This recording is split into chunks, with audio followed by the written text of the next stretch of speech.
नमस्कार, grand news network में आप सभी का स्वागत है और बुलेटिन की खास खबरों के साथ मैं हूं आपके साथ सीमा। चलिए अब एक नजर डाल लेते हैं आज के बुलेटिन की खास खबरों की ओर। खबरों का सिलसिला शुरू करें उससे पहले एक नजर आज की हेडलाइंस पर। बोदरी नगर पालिका की सीएमओ और बाबू रंगे हाथ रिश्वत लेते धरे गए। मकान का नक्शा पास करने मांगी थी रकम।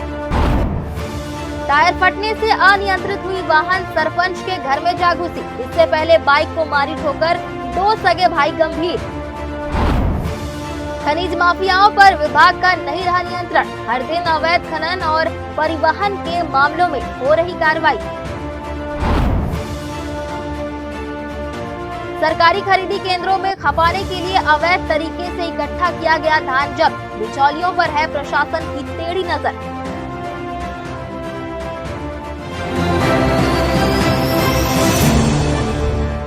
ये थी हेडलाइंस और अब खबरें विस्तार से।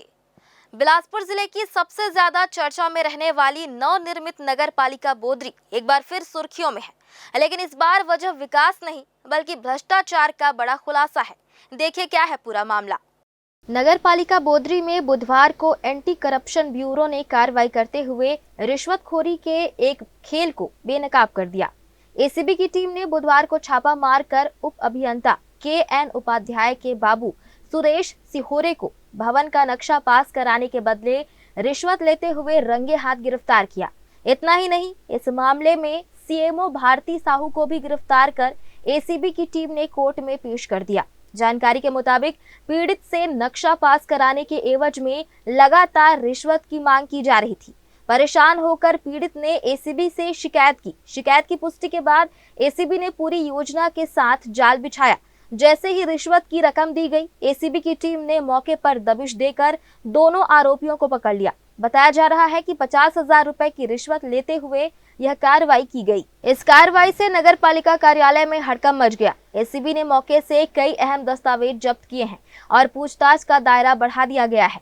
दोनों आरोपियों को गिरफ्तार कर आगे की कानूनी कार्रवाई की जा रही है। वहीं इस पूरे मामले पर जब नगर पालिका के जनप्रतिनिधियों से बात की गई तो उन्होंने कई गंभीर आरोप लगाए। जनप्रतिनिधियों का कहना है कि उप अभियंता KN उपाध्याय के खिलाफ पिछले कई वर्षों से लगातार भ्रष्टाचार और घूसखोरी की शिकायतें सामने आती रही हैं। बताया गया कि वह पिछले 6 सालों से इसी नगर पालिका में पदस्थ है और इसके बावजूद कोई ठोस कार्रवाई नहीं हुई। हमारे उप अभियंता KN उपाध्याय, जिसका कई बार ट्रांसफ़र हुआ मगर अपना पैसा दे के ट्रांसफ़र रुकवा लेते हैं, 6 साल से यहाँ रुके हुए हैं। अभी जुलाई में भी उनका ट्रांसफ़र हुआ है मल्हार, मगर वहाँ ना जाके अभी भी यहाँ जमे हुए हैं। उन्होंने एक सहायक रखा था बगल में जो उनके पैसे की लेन देन करता था। पूरे सभी स्टाफ के सीएमओ इंजीनियर अध्यक्ष के कमरों में कैमरा लगा हुआ है, सिवाय उस स्टाफ के कमरे में कैमरा नहीं लगाया गया, क्योंकि लेन देन जितना भी अधिकारियों का जो होता था वो सुरेश सिहोरे द्वारा किया जाता था। तो इस चीज़ की शिकायत हम लोग पहले भी कई बार उसके द्वारा किया जाता था। कौन अधिकारी का संरक्षण था उनको? सीएमओ भारती साहू और इंजीनियर KN उपाध्याय।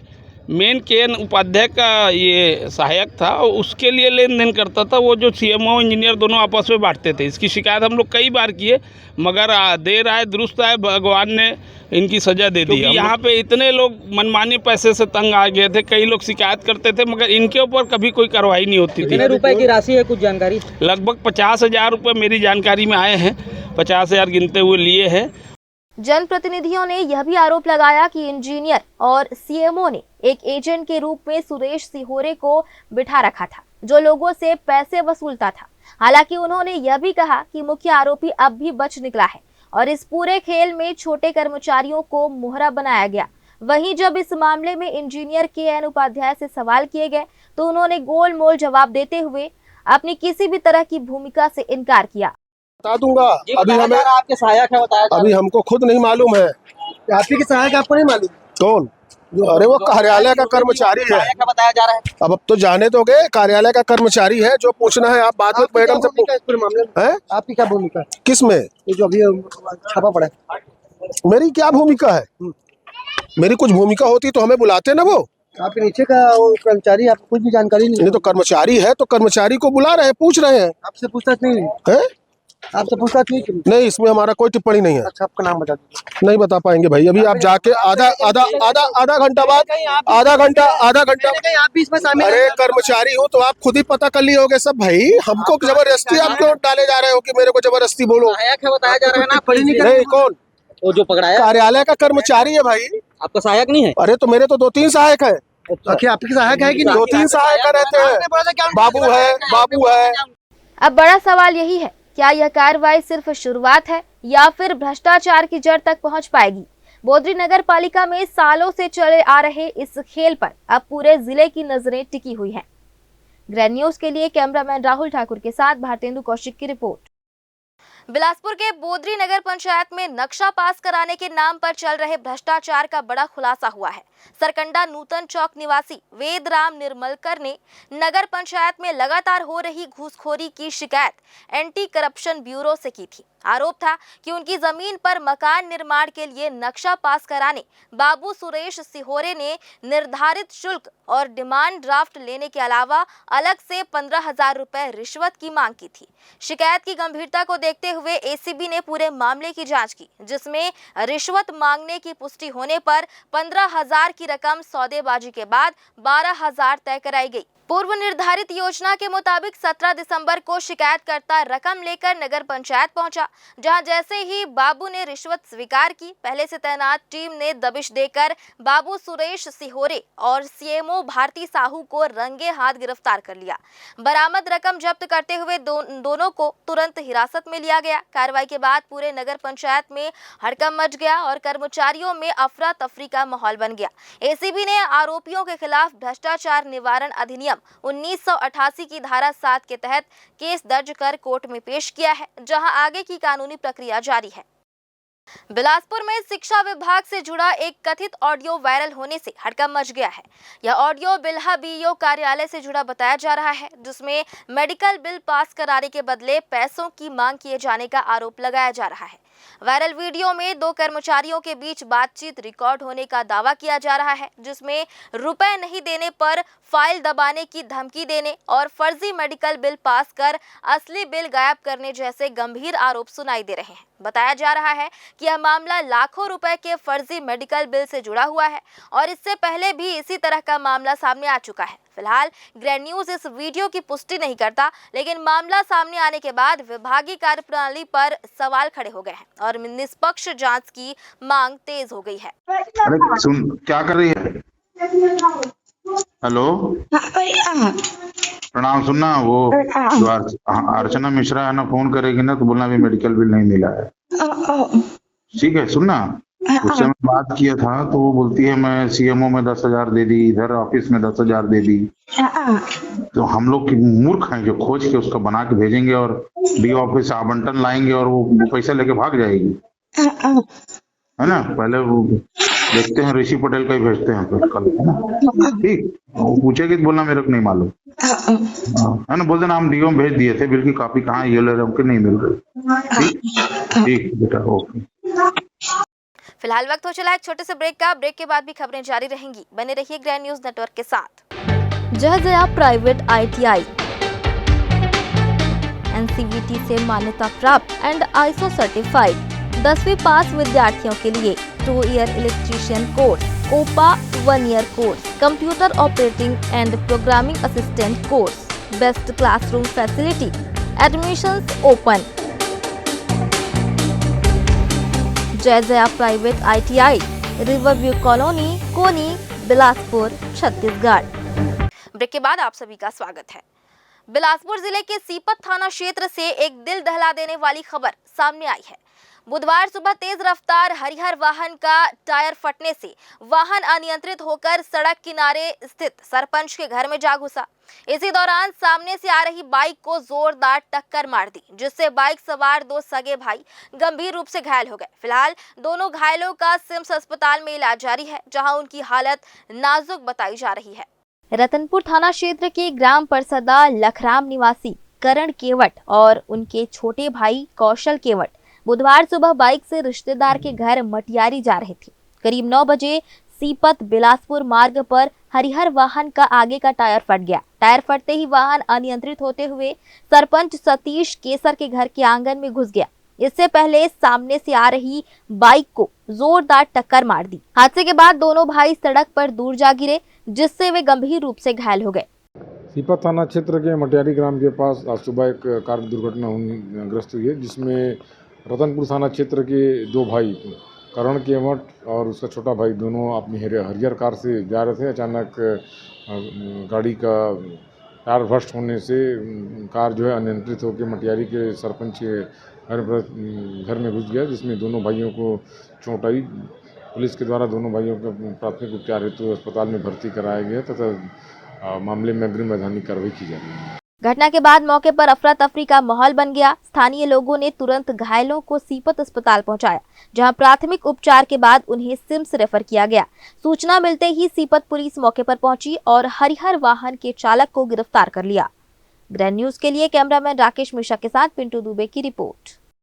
बिलासपुर में सोशल मीडिया पर रीलबाज युवकों का एक वीडियो तेजी से वायरल हो रहा है, जिसमें कुछ युवक हथियार लहराते हुए रील बनाते नजर आ रहे हैं। बताया जा रहा है कि यह वीडियो कोटा थाना क्षेत्र के पड़ाव पारा इलाके का है, जहां खुलेआम हथियारों का प्रदर्शन कर कानून व्यवस्था को सीधी चुनौती दी गई है। वायरल वीडियो सामने आने के बाद आम लोगों में दहशत का माहौल है और पुलिस प्रशासन की कार्यप्रणाली पर भी सवाल खड़े हो रहे हैं। फिलहाल पुलिस द्वारा वीडियो की जाँच की जा रही है और युवकों की पहचान कर उनके खिलाफ कार्रवाई की तैयारी की जा रही है।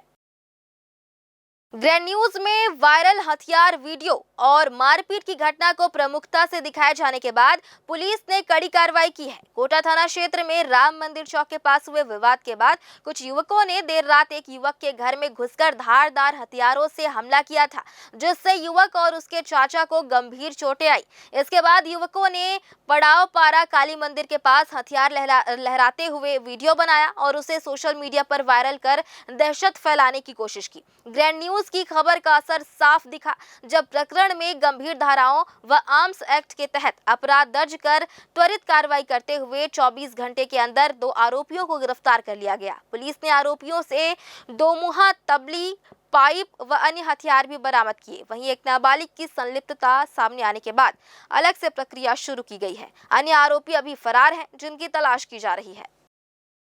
एक बार फिर से रुकेंगे एक ब्रेक के लिए। ब्रेक के बाद भी खबरें जारी रहेंगी। बने रहिए ग्रैंड न्यूज नेटवर्क के साथ। जय प्राइवेट ITI NCVT से मान्यता प्राप्त एंड ISO सर्टिफाइड 10वीं पास विद्यार्थियों के लिए 2 year electrician course, COPA 1 year course, computer operating and programming assistant course, best classroom facility, admissions open. Jai private ITI, riverview colony, Koni, Bilaspur, Chhattisgarh. Break के बाद आप सभी का स्वागत है। बिलासपुर जिले में अवैध खनन करने वाले के खिलाफ प्रशासन ने कड़ा रुख अपनाते हुए लगातार सख्त कार्रवाई शुरू कर दी है। कलेक्टर बिलासपुर के स्पष्ट निर्देश और उप संचालक के मार्गदर्शन में खनिज विभाग अवैध उत्खनन, परिवहन और भंडारण पर लगातार शिकंजा कस रहा है। दिनांक 9 दिसंबर को बहतराई क्षेत्र में खनिज मुरुम का अवैध उत्खनन और परिवहन करते हुए 3 हाईवा और 1 चैन माउंटेन मशीन को जब्त किया गया। इसके बाद 10 दिसंबर को रतनपुर क्षेत्र से अवैध रूप से परिवहन करते 2 ट्रैक्टर ट्रॉली को जब्त कर थाना रतनपुर की अभिरक्षा में रखा गया, जबकि कोनी क्षेत्र से 1 ट्रैक्टर ट्रॉली को जब्त कर थाना कोनी में सुरक्षित किया गया। 11 दिसंबर को सकरी और गनियारी क्षेत्र में ईंट, मिट्टी और मुरुम का अवैध परिवहन करते हुए 1 माजदा और 1 हाईवा वाहन पकड़े गए। इसी दिन पडरिया क्षेत्र से 1 JCB और 3 ट्रैक्टर ट्रॉली भी जब्त किए गए। 12 दिसंबर को फिर से पडरिया क्षेत्र से 1 JCB और 1 हाईवा जब्त किया गया। 13 दिसंबर को ग्राम कोड़ापुरी में अवैध उत्खनन करते हुए 1 JCB पकड़ी गई। 14 दिसंबर को उदयबन क्षेत्र से अवैध रेत परिवहन करते 1 हाईवा वाहन जब्त हुआ। 15 दिसंबर को बिल्हा क्षेत्र से 2 हाईवा और निर्तु क्षेत्र से 1 ट्रॉली जब्त की गई। वहीं 16 दिसंबर को कोटा क्षेत्र के ग्राम अमने से 1 JCB और 1 ट्रैक्टर ट्रॉली को जब्त किया गया। खनिज विभाग ने 2 टूक कहा है कि अवैध खनन के खिलाफ यह अभियान आगे भी पूरी सख्ती के साथ लगातार जारी रहेगा। मस्तूरी विकास खंड के ग्राम पंचायत ठरकपुर से एक बेहद गंभीर और चौंकाने वाला मामला सामने आया है। जिसने पूरे इलाके में हड़कंप मचा दिया है। यहाँ सरपंच पर रिजर्व फॉरेस्ट क्षेत्र से खुलेआम मुरुम का अवैध उत्खनन कराने का आरोप लगा है। नियम कायदों को ताक पर रखकर बीते 2 दिनों में सैकड़ों ट्रैक्टर मुरुम निकालकर पंचायत भवन और अन्य निर्माण कार्यों में इस्तेमाल किया गया। जानकारी के मुताबिक जनपद पंचायत द्वारा भूमि समतलीकरण के लिए लाखों रुपए की राशि स्वीकृत की गई थी, लेकिन नियमानुसार लीज खदान से मुरुम खरीदने के बजाय सीधे रिजर्व फॉरेस्ट से खुदाई कराई गई। ग्रामीणों ने ग्रैंड न्यूज की टीम को सूचना दी कि अवैध तरीके से जेसीबी मशीन से खुदाई किया जा रहा है, जिसका वीडियो भी हमें प्राप्त हुआ है। ग्रामीणों को आरोप है कि मनरेगा से बने तालाब को भी नहीं छोड़ा गया। जिस तालाब पर लाखों रुपए खर्च हुए, उसी को नुकसान पहुंचाकर मुरुम निकाली गई। सूचना मिलते ही वन विभाग की टीम मौके पर पहुंची। जांच में यह साफ हुआ कि यह इलाका रिजर्व फॉरेस्ट के अंतर्गत आता है। पंचनामा तैयार किया गया और रिपोर्ट उच्च अधिकारियों को भेज दी गई है। अब सवाल यह है, क्या कार्रवाई होगी या फिर मामला फाइलों में दबा दिया जाएगा? गांव और जिले की निगाहें प्रशासन पर टिकी हुई हैं। रायपुर विधानसभा परिसर में बिलासपुर के लिए हाईवा सुविधा के सपने को नई मजबूती मिली। मुख्यमंत्री विष्णुदेव साय से हवाई सुविधा जन संघर्ष समिति की बहुप्रतीक्षित मुलाकात हुई। यह मुलाकात बिलासपुर विधायक अमर अग्रवाल के नेतृत्व में हुए प्रतिनिधि मंडल के माध्यम से संपन्न हुई। प्रतिनिधि मंडल ने सबसे पहले बिलासपुर एयरपोर्ट के विस्तार के लिए सेना के कब्जे वाली 1012 एकड़ भूमि के अधिग्रहण हेतु अनुपूरक बजट में 150 करोड़ रुपए के प्रावधान पर मुख्यमंत्री का आभार व्यक्त किया। मुख्यमंत्री ने बताया कि वे इस विषय पर स्वयं रक्षा मंत्री राजनाथ सिंह से चर्चा कर चुके हैं और अब यह मामला जल्द ही सुलझ जाएगा। समिति ने मुख्यमंत्री को बताया कि तमिलनाडु जैसे छोटे राज्य में 7 बड़े एयरपोर्ट हैं, जबकि छत्तीसगढ़ में केवल एक प्रमुख हवाई अड्डा है। समिति ने बिलासपुर एयरपोर्ट की रनवे लंबाई 1500 मीटर से बढ़ाकर 2200 मीटर करने, 500 यात्रियों की क्षमता वाला नया टर्मिनल भवन और आधुनिक एटीसी टावर बनाने की मांग रखी। समिति का कहना है कि लगभग 500 करोड़ रुपए की लागत से बिलासपुर में 4C एयरपोर्ट विकसित किया जा सकता है। मुख्यमंत्री ने पूरे ज्ञापन को गंभीरता से पढ़ते हुए भरोसा दिलाया कि बिलासपुर के विकास में कोई कमी नहीं आने दी जाएगी और उड़ानों की संख्या बढ़ाने पर भी विशेष ध्यान दिया जाएगा। वहीं वरिष्ठ नेता धर्मलाल कौशिक ने वित्त मंत्री OP चौधरी का आभार जताया। समिति ने लक्ष्य रखा है कि वर्ष 2028 में बिलासपुर एयरपोर्ट का उद्घाटन मुख्यमंत्री के हाथों हो और आज की यह मुलाकात उस सपने की मजबूत शुरुआत बन गई। हमारे एयरपोर्ट का सुदृढ़ीकरण, विस्तारीकरण, जिसमें हमारे बिलासपुर एयरपोर्ट को 150 करोड़ रुपए का इस बजट में प्रावधान किया गया है विस्तार करने के लिए। मैं इसके लिए हमारे वित्त मंत्री जी को मैं बधाई देता हूं, धन्यवाद देता हूं और मुख्यमंत्री जी के मार्गदर्शन में, उनके नेतृत्व में ये जो बजट का आकार आया है, जनहितैषी बजट, इस प्रदेश को विकास में ले जाने वाला बजट, विकास को गति देने वाला बजट का मैं स्वागत करता हूं और बहुत अच्छा आज अनुपूरक बजट लाए हैं। मैं उसके लिए सरकार को धन्यवाद देता हूं। रायपुर से बिलासपुर को जोड़ने वाला राष्ट्रीय राजमार्ग अब सिर्फ एक सड़क नहीं बल्कि सुरक्षित, सुगम और सुंदर सफर की पहचान बनता जा रहा है। प्रदेश के सबसे व्यस्त और महत्वपूर्ण इस हाईवे पर यात्रियों की सुविधा और सुरक्षा को ध्यान में रखते हुए भारतीय राष्ट्रीय राजमार्ग प्राधिकरण द्वारा बड़े स्तर पर काम किया जा रहा है। हाईवे की गुणवत्ता बनाए रखने के लिए लगातार पैचवर्क, ड्रेनेज की सफाई और रोड मार्किंग का कार्य किया जा रहा है। तकनीकी जांच के आधार पर हजारों जगहों पर पैनल रिप्लेसमेंट पूरा किया गया है, जिससे सड़क पहले से ज्यादा मजबूत, चिकनी और आरामदायक बनी है। यात्रियों की सुरक्षा को प्राथमिकता देते हुए हाईवे को मवेशी मुक्त बनाने की दिशा में भी ठोस कदम उठाए गए हैं। चिन्हित स्थानों पर क्रैश बैरियर लगाए जा रहे हैं, साथ ही सोलर लाइट, सोलर ब्लिंकर और चेतावनी संकेतक बोर्ड भी लगाए जा रहे हैं। इसके अलावा 11 ब्लैक स्पॉट पर अंडरपास और सर्विस लेन का निर्माण किया जा रहा है ताकि दुर्घटनाओं पर प्रभावी रोक लगाई जा सके। रिकॉर्ड वृक्षारोपण से यह हाईवे अब ग्रीन कॉरिडोर का रूप ले रहा है। हजारों पौधों ने सफर को मनमोहक बना दिया है। वहीं टोल प्लाजा पर लगाए जा रहे स्वास्थ्य शिविर यात्रियों की सेहत का भी पूरा ध्यान रख रहे हैं। अब देखना होगा कि सभी कार्य तय समय में पूरा होते हैं या फिर बाकी योजनाओं की तरह कागजों तक ही सीमित रह जाते हैं। आने वाला समय ही बताएगा कि इस योजना से आम लोगों को कितना वास्तविक लाभ मिलता है। फिलहाल वक्त हो चला एक छोटे से ब्रेक का। ब्रेक के बाद भी खबरें जारी रहेंगी। बने रहिए ग्रैंड न्यूज नेटवर्क के साथ। जय जया प्राइवेट ITI NCVT से मान्यता प्राप्त एंड ISO सर्टिफाइड 10वीं पास विद्यार्थियों के लिए 2 year electrician course, OPA 1 year course, computer operating and programming assistant course, best classroom facility, admissions open. Jai Jaya private ITI, riverview colony, Koni, Bilaspur, Chhattisgarh. Break के बाद आप सभी का स्वागत है। बिलासपुर जिले में अवैध धान भंडारण और परिवहन के खिलाफ प्रशासन की सख्ती लगातार जारी है। कलेक्टर के निर्देश पर फिर बड़ी कार्रवाई करते हुए 4.25 लाख रुपए से ज्यादा कीमत का अवैध धान जब्त किया गया है। संयुक्त जांच दल ने जिले के अलग अलग इलाकों में छापेमार कार्रवाई कर कुल 138 क्विंटल 50 किलो अवैध धान पकड़ा। यह कार्रवाई कृषि उपज मंडी समिति तखतपुर और जयराम नगर क्षेत्र में की गई। जाँच के दौरान ग्राम नरोटी कापा में जितेंद्र साहू के संस्थान से 30 क्विंटल, गोबंद में सीताराम साहू से 30 क्विंटल और ग्राम सकरा में अमरदास मानिकपुरी के संस्थान से 20 क्विंटल धान जब्त किया गया। वहीं जयराम नगर क्षेत्र के ग्राम जुनवानी स्थित दिव्या किराना स्टोर से 32 क्विंटल और ग्राम बिनौरी में रामजी चतुर्वेदी के संस्थान से 26 क्विंटल 50 किलो अवैध धान बरामद हुआ। खाद्य एवं मंडी विभाग ने इन सभी मामलों में मंडी अधिनियम के तहत जब्ती की कार्रवाई की है। प्रशासन ने साफ किया है कि धान खरीदी की पूरी अवधि तक इस तरह की सख्त कार्रवाई लगातार जारी रहेगी। केंद्र सरकार द्वारा गठित 8वें केंद्रीय वेतन आयोग को लेकर देश भर में पेंशन भोगियों में चिंता और नाराजगी लगातार बढ़ती जा रही है।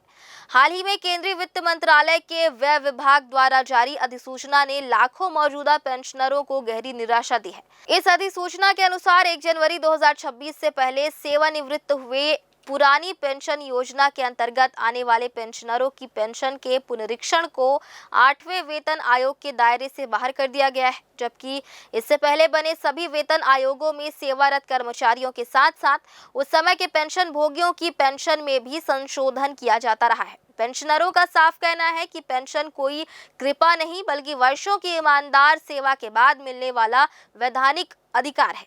सुप्रीम कोर्ट भी पेंशन को रुका हुआ वेतन मान चुका है। ऐसे में इसे अनफंडेड कास्ट बताना तर्क और न्याय के खिलाफ बताया जा रहा है, क्योंकि वेतन और पेंशन सरकार का प्रतिबद्ध खर्च है जिसके लिए हर साल बजट स्वीकृत होता है। पेंशन भोगियों की मांग है कि बढ़ती महंगाई, उम्र और स्वास्थ्य जरूरतों को देखते हुए पेंशन में नियमित वृद्धि, बेहतर स्वास्थ्य सुविधाएं और पेंशन राशिकरण की बहाली जैसे मुद्दों को वेतन आयोग में शामिल किया जाए। देश जब आर्थिक रूप से मजबूत हो रहा है तब राष्ट्र निर्माण में जीवन लगाने वाले वरिष्ठ नागरिकों को उनके हक से वंचित न किया जाए। अब सभी की नजरें सरकार के अगले फैसले पर टिकी है। माननीय प्रधानमंत्री जी एवं वित्त मंत्री को अपनी समस्याओं से अवगत कराने हेतु एक ज्ञापन कलेक्टर बिलासपुर के द्वारा हमने आज दिया है, जिसमें हमने उल्लेख किया है कि धारा 49 के तहत जो हमारा DA सामान्य कर्मचारियों की तुलना में 4 से 6 महीने विलंब से मिलता है, यही हाल मध्य प्रदेश के पेंशनरों के साथ है कि आप एक दूसरे की सहमति लेते हैं। आज छत्तीसगढ़ राज्य बने 25 साल हो चुके, इस प्रकार की धारा को प्रकट किया जाए और हमें समय पर DA DR जो भी घोषित होती है प्राप्त हो। इसी तरह हमारा जो फंड होता है वो अलोकेटेड होता है, हमेशा 8वें वेतनमान में उसे स्थान नहीं दिया गया है। हम लोगों ने ज्ञापन में उल्लेख किया है कि हमारे फंड को जो सुरक्षित रखा जाए जिससे हमारी पेंशनों पर किसी प्रकार का असर न पड़े, प्रभाव न पड़े। छत्तीसगढ़ के बिलासपुर जिले में स्थित कोपरा जलाशय ने वैश्विक मंच पर प्रदेश का नाम रोशन कर दिया है। कोपरा जलाशय को राज्य का पहला रामसर साइट घोषित किया गया है। यह उपलब्धि सिर्फ बिलासपुर नहीं बल्कि पूरे छत्तीसगढ़ के लिए ऐतिहासिक मानी जा रही है। बिलासपुर शहर से महज 15 किलोमीटर दूर स्थित कोपरा जलाशय अब अंतर्राष्ट्रीय पहचान के साथ प्रदेश के पर्यावरण संरक्षण और इको टूरिज्म का नया केंद्र बनने जा रहा है। रामसर का दर्जा उन्हीं आर्द्र भूमियों को मिलता है जो जैव विविधता, जल संरक्षण और पर्यावरणीय संतुलन के लिहाज से विश्व स्तर पर बेहद महत्वपूर्ण होती है। ग्रामीणों के मुताबिक डैम बनने के बाद पिछले 12 वर्षों से यहाँ बड़ी संख्या में विदेशी और प्रवासी पक्षी हर साल पहुँचते हैं। खास बात यह है कि गाँव के लोग खुद इन पक्षियों की रक्षा करते हैं। शिकारियों को गाँव में घुसने नहीं दिया जाता। इसी संरक्षण की वजह से करीब 122 प्रजातियों के पक्षी हजारों किलोमीटर का सफर तय कर कोपरा जलाशय तक आते हैं और मार्च के अंत तक यहाँ डेरा जमाए रहते हैं। कलेक्टर संजय अग्रवाल ने बताया कि कोपरा जलाशय को रामसर साइट घोषित किया जाना छत्तीसगढ़ के लिए बड़ी उपलब्धि है। यहाँ दूर दराज देशों से पक्षी आते हैं और यह स्थान पर्यटन की अपार संभावनाएं रखता है। बिलासपुर जिले में कोपरा जलाशय है जो बिलासपुर शहर से बहुत ही नज़दीक है, मुश्किल से 7-8 किलोमीटर दूर है। इसको रामसर साइट घोषित किया गया है जो छत्तीसगढ़ के लिए बड़ी एक उपलब्धि है और यहाँ काफ़ी दूर से पक्षी आते हैं, बड़े रंग बिरंगे पक्षी हैं। तो ये एक टूरिज़्म के लिए बहुत ही अच्छा शुभ संकेत है हम सब लोगों के लिए। बिलासपुर ऐसे भी यहाँ पे अचानक टाइगर रिजर्व भी है, यहाँ पे अच्छे डैम्स हैं, यहाँ पे महामाया रतनपुर का मंदिर है, तो उस हिसाब से टूरिज़्म को लेकर के एक अच्छा संकेत है ये। हर सर्दी के मौसम में जब हजारों रंग बिरंगे पक्षी जलाशय में उतरते हैं तो पूरा इलाका चहचहाहट से गूंज उठता है। कई दुर्लभ प्रजातियों की मौजूदगी इसे और भी खास बनाती है। वन विभाग द्वारा यहाँ पक्षी संरक्षण और जागरूकता के लिए पहले पक्षी महोत्सव का आयोजन भी किया जा चुका है, जिसमें पक्षी प्रेमियों, युवाओं और पर्यटकों ने बढ़ चढ़कर हिस्सा लिया था। आज कोपरा जलाशय सिर्फ एक जल स्रोत नहीं बल्कि छत्तीसगढ़ की पर्यावरणीय चेतना, जन भागीदारी और वैश्विक पहचान का प्रतीक बन चुका है। ग्रैंड न्यूज के लिए कैमरामैन राहुल ठाकुर के साथ भारतेंदु कौशिक की रिपोर्ट। फिलहाल आज की इस बुलेटिन में बस इतना ही। अगले बुलेटिन में फिर होगी आपसे मुलाकात। तब तक के लिए मुझे और मेरी पूरी टीम को दीजिए इजाजत। नमस्कार।